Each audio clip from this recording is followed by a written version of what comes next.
Bonjour, dans cette vidéo on va essayer de faire un exercice qui traite les méthodes des éléments finis. Donc voilà les données, on a f une fonction de Hilde, c'est-à-dire de carré intégrable sur i, l'intervalle 0,1 et epsilon positif. On a le problème de convection diffusion suivant, moins epsilon est second du x plus i' de x est égal à f de x, quel que soit x dans i, et les conditions au bord sont u0 est égal à u1 égale à 0. Première question, c'est de trouver le problème variationnel associé à notre problème P et montrer qu'il admet une solution. Donc, avant de traiter la première question, je vais faire un petit rappel sur les espaces Sobolev. On a W MP, l'espace Sobolev, égal à quoi? Égal à les fonctions I appartenant à LP de I, telles que T alpha appartenant à L P de I. Pardon, U là. Là et ici. Très bien. Et la norme de alpha inférieure ou égale à n. Et bien sûr, on a I est un intervalle de Rn et alpha appartenant à Rn. Très bien. Donc pour n égale à 1, on va particulier pour sommeter dans notre cas, dans le cas qui traite l'exercice. Dans le cas traité par l'exercice, donc il faut particulier et avoir l'espace Sobolev qu'on va utiliser dans notre exercice. Donc pour n égale à 1 d'abord, on aura notre espace Sobolev WMP égale les formes U, les fonctions U appartenant à LP, toujours de I,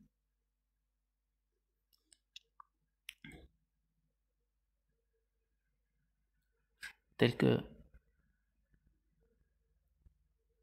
U alpha appartenant à LP de I, que alpha est inférieur ou égal à M. Maintenant, on n'a plus besoin de la valeur absolue, bien de la norme parce que alpha appartenant à R. D'accord? Donc, I sera un intervalle de R, car n est égal à 1, et alpha, ça sera un réel. Donc, c'est pour n égale à 1. Si on particulier de plus et on fait P égale à 2, alors on aura WPM égale WM2 égale fonction appartenant à L2 de I, tel que U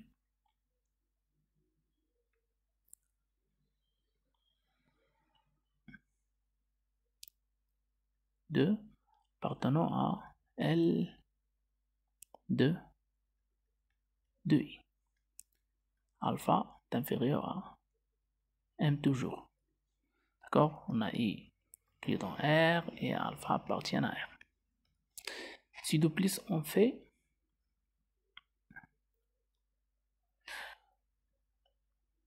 d'abord là, on va écrire c'est égal à HM de I.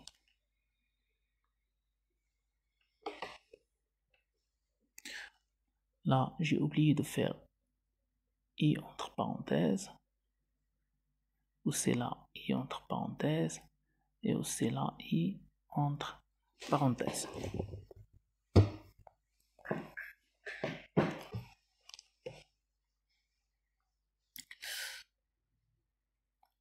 En particulier de plus si M égale à 1. Donc j'aurai WMP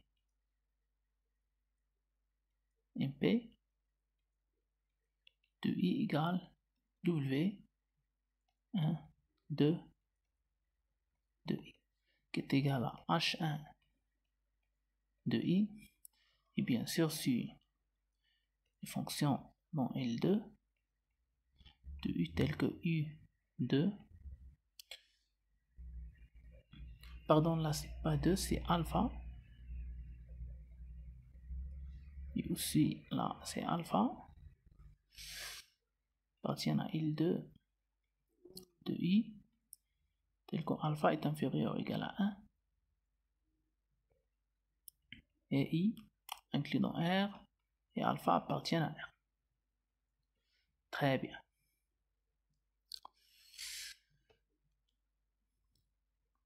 Donc je vais noter l'ensemble qu'on va utiliser dans notre exercice, c'est H10 de I.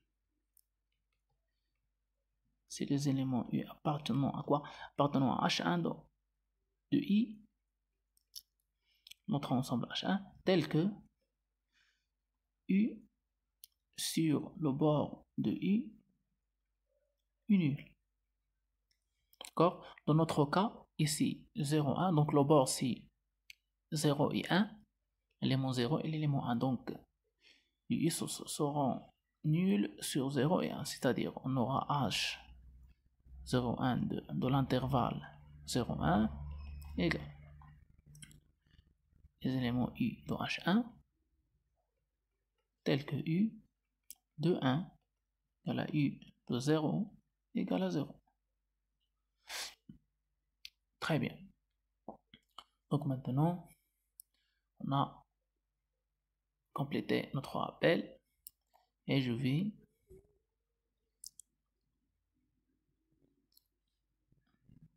commencer l'exercice.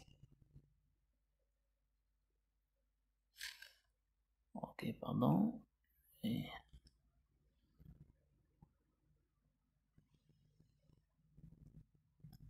très bien. Donc, première question.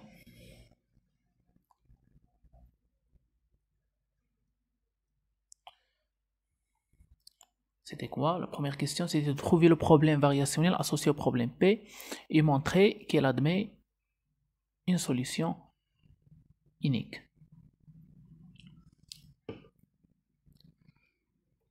D'accord, donc on a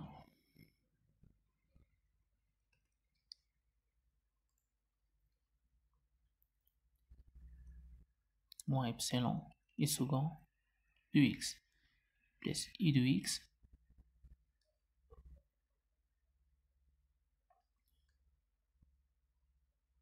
prime de X égale f de X, quel que soit X appartient à I, et bien sûr I, je vais noter dans H01 de I, d'accord? Il est dans H1. Et puisqu'on a U1 égale à I0 égale à 0, donc il est dans H10 de I. D'accord? Après les conditions au bord qu'on a là, puisqu'on a l'intervalle I, il est dans R, donc N égale à 1. I inclus dans R, N égale à 1. F appartient à L2. F appartient à L2, donc les éléments sont dans L2 aussi, donc U appartient à L2. Donc P égale à 2. Donc on se place dans le cas H10 de I. Très bien. Donc je vais multiplier les deux parties de l'égalité par V, par un élément de H01. Donc moins epsilon, I second de X, V de X plus et prime de X, V de X égale F de X, V de X, quel que soit X dans U, UV dans H01 de I. Très bien. Donc je vais intégrer sur 0,1, c'est-à-dire sur U. Donc je vais écrire I mieux. Alors U c'est moins epsilon I second de X V de X plus et prime de X V de X D de X qui est égal à l'intégrale sur U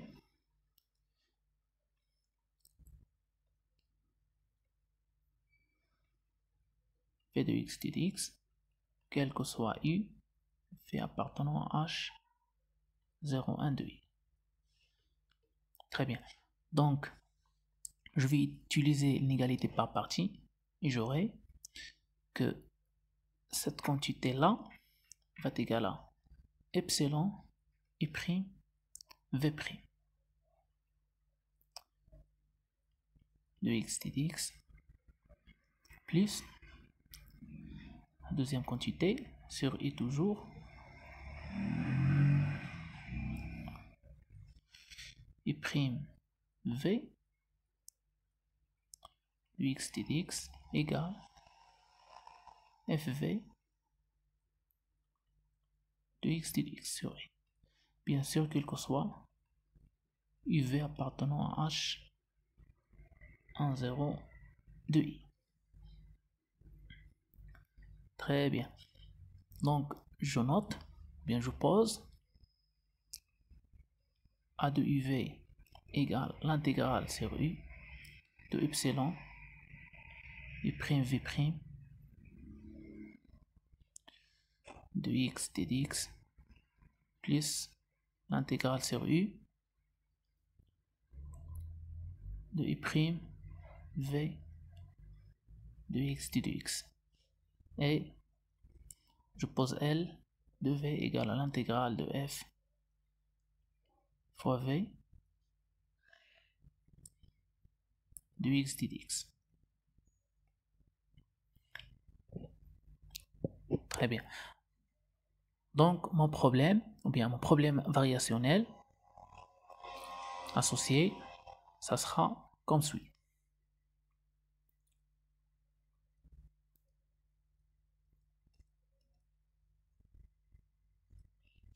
PV égale à quoi? Égale.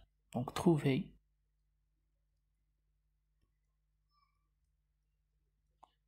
U appartient à H 0, 1 de I tel que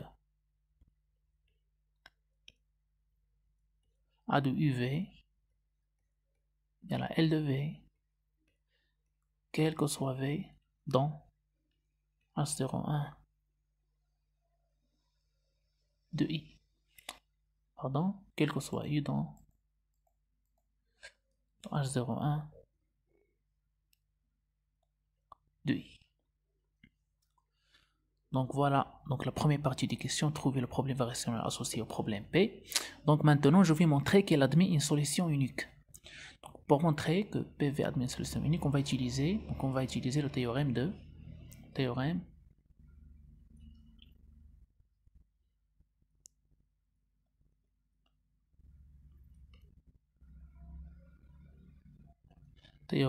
Lax-Milgram.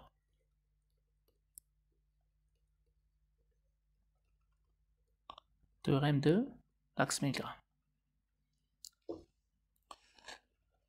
Pour appliquer le théorème de Lax-Milgram, il faut vérifier certaines conditions. Sur A, sur la forme A et L. Donc on a A. Il faut montrer que A est une forme bilinéaire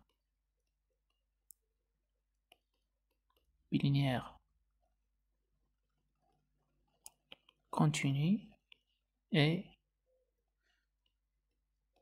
coercive.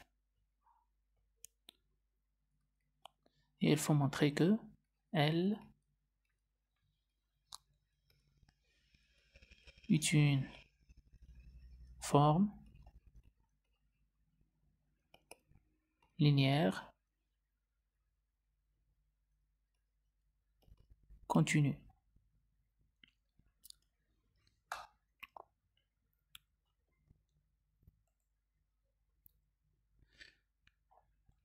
Commençons d'abord par la première condition. Donc si j'ai montré ces conditions-là, je peux conclure que mon problème variationnel admet une solution unique, d'après le théorème de Lax-Milgram. Donc commençons par AUV. Commençons par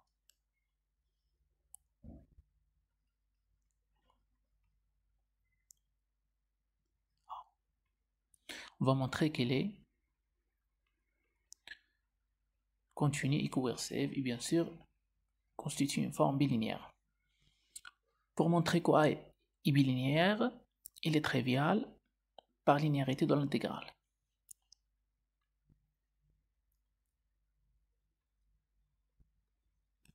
Donc par linéarité de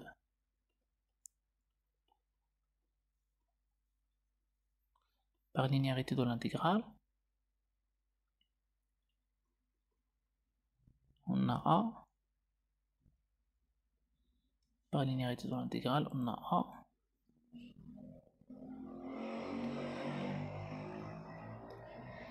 Et forme bilinéaire.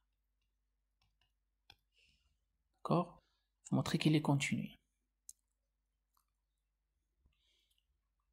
Donc soit UV appartient à H01 de I. Alors, la norme de A UV égale la norme de epsilon intégrale sur U de U prime V prime plus E prime V t dx.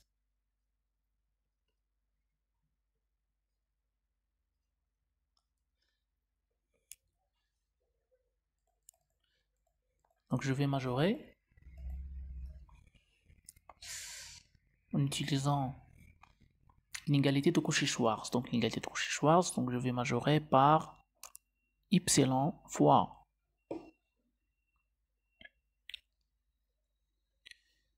prime, la norme de I prime, la norme de V prime sur L2 de I, L2 de I, plus I prime de I fois la norme V sur L2 de I.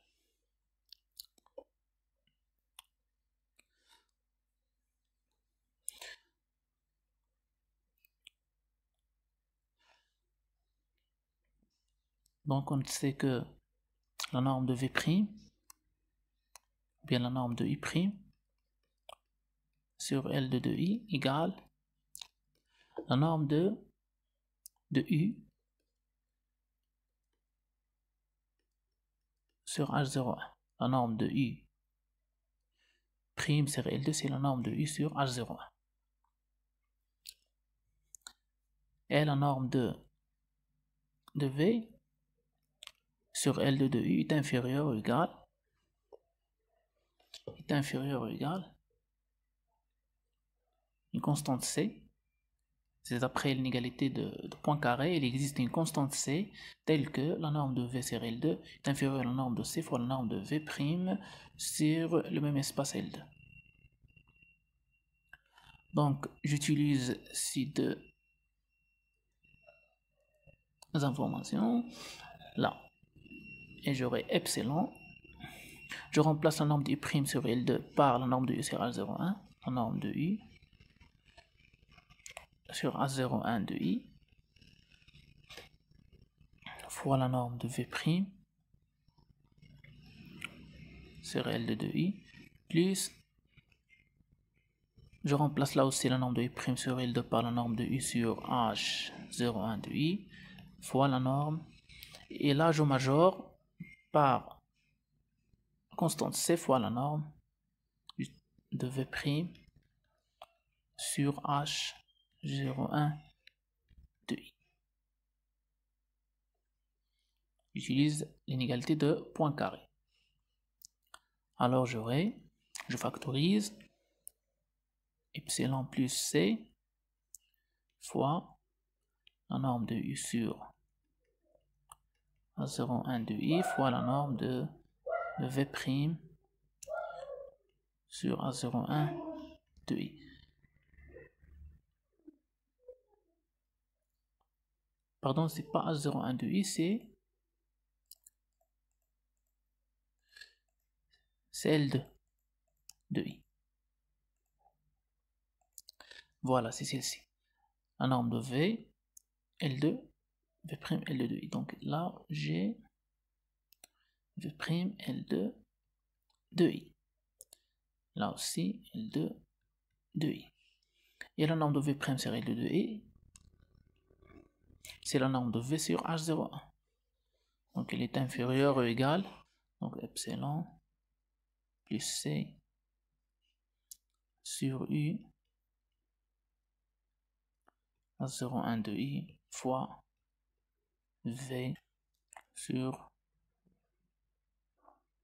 H01 de I. Et comme ça, j'ai montré que la forme bilinéaire A est continue. Donc,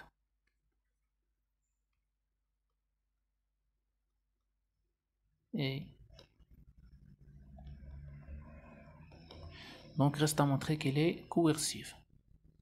Pour montrer qu'elle est coercive, on prend un élément U appartenant à H01 de I.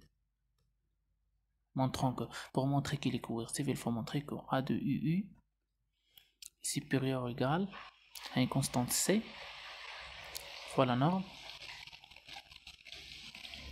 de U sur L2 de U au carré. Bien sûr, montrons que là, je vais ajouter, il existe C constante telle que ceci. Très bien. Donc, je commence. A de U est égal à quoi? Égal à epsilon fois intégrale de U carré dx sur U plus norme de UU' dx sur U aussi, toujours.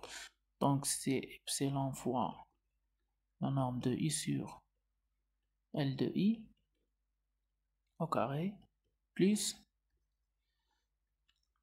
je vais calculer la primitive, sur U carré sur 2 sur I. Entre 0 et 1, donc ça vaut 0, donc il ne reste que epsilon fois U sur L de U au carré. Quel que soit U appartenant à H01 de I, donc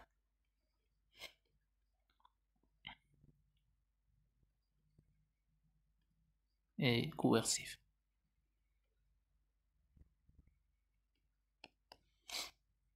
Très bien, passons maintenant aux conditions de L.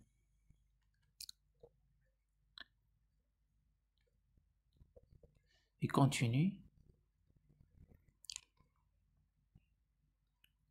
d'après linéarité de l'intégrale. Linéarité d'après linéarité de l'intégrale, donc elle est, c'est pas continu, pardon.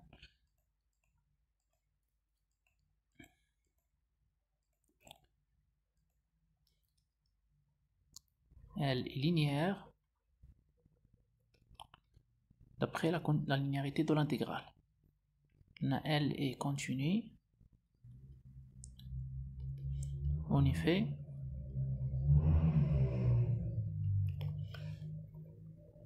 on a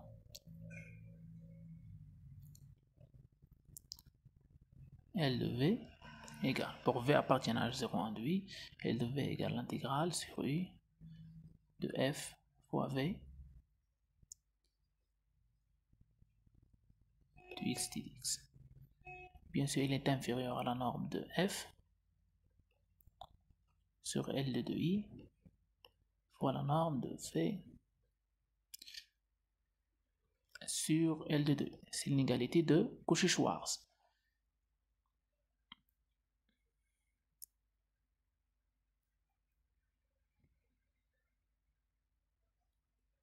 Qui est inférieur à la norme de F fois L de 2i fois une constante C fois la norme de V' CRL de I. Pourquoi? Parce que on a utilisé l'égalité de points carrés, c'est-à-dire il existe une constante C telle que la norme de V sur L2 est inférieure à la norme de C est inférieure à C fois la norme de V' sur L2. Or, on a la norme de V' sur L2 égale à la norme de V sur H01. Donc je remplace norme de F sur L2 de I fois C fois la norme de V sur H01 de I. Donc, elle est continue sur H01 de I. Donc, on a vérifié les 5 conditions. 3 conditions sur A. La bilinéarité, la continuité, la coercivité. Et 2 conditions sur L, c'est la linéarité et la continuité. Donc maintenant, pour appliquer le théorème de l'axe-mégramme, donc d'après ce théorème, on peut dire que PV admet une solution unique sur H01 de I. Donc dans la deuxième vidéo, je vais essayer de montrer le reste du question. Merci pour votre attention. N'hésitez pas à poser vos questions dans les commentaires. Et si vous aimez ces explications, ce truc-là, je vais faire encore d'exercices de ce type. Merci de partager la vidéo et de liker.